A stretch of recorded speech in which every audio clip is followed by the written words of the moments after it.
dati ay 8 o 9 lang ang karaniwang anak ng inahin, paano kung biglang umabot ng 18 ang biik na ipinanganak at lahat ay buhay pa? Ito ang naging karanasan ng isang hog raiser na si Randy.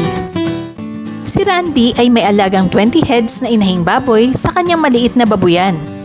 Matagal na siyang nag-aalaga ng baboy, kaya kabisado na niya kung ano ang normal na bilang ng biik na ipinapanganak ng kanyang mga inahin. Sa kanyang karanasan, ang karaniwang dami ng biik na ipinapanganak ng kanyang mga inahin ay nasa 8 o 9 lang. May mga pagkakataon pa nga na 6 lang ang naging anak ng isang inahin. Para sa mga nag-aalaga ng baboy, normal na ito. Pero syempre, kung mas marami ang biik na buhay at malusog, mas maganda ang kita. Pero napansin ni Randy na nagbago ang resulta ng simulan niyang gamitin ng Attovy sa kanyang mga inahin. Simula nang idagdag niya ito sa pakain, dumami ang ipinapanganak na biik ng kanyang mga alagang baboy. Sa katunayan, nadoble pa nga ang bilang kumpara sa dati. Ang pinakamaraming naging anak ng isa niyang inahin ay umabot ng 18 na biik. At ang maganda pa dito, lahat ay buhay.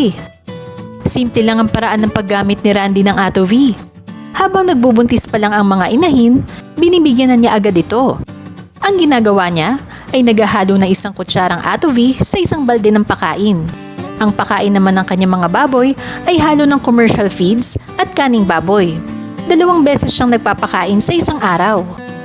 Halimbawa na lang itong isang inahin nila na 2 araw pa lang ng manganak, nakapanganak ito ng 12 masisiglang biik.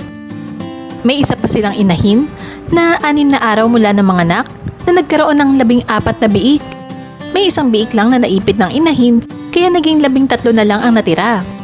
Pero ayon kay Randy, bago pa niya gamitin ng Attovy, ang pinakamarami na naging anak nito ay 9 lang. Sa pagpapalahi naman ng kanyang mga baboy, natural mating o pagpapabulog ang kanyang ginagamit na paraan. Ibig sabihin, natural na pinapabulog ang inahin gamit ang barako. Sa pag-aalaga ng baboy, malaking bagay ang dami ng biik na ipinapanganak ng bawat inahin. Kapag mas marami ang biik na buhay at malusog, mas marami ring napapalaki at naibebenta. Para kay Randy, malaking tulong ang naging resulta ng paggamit niya ng Attovy.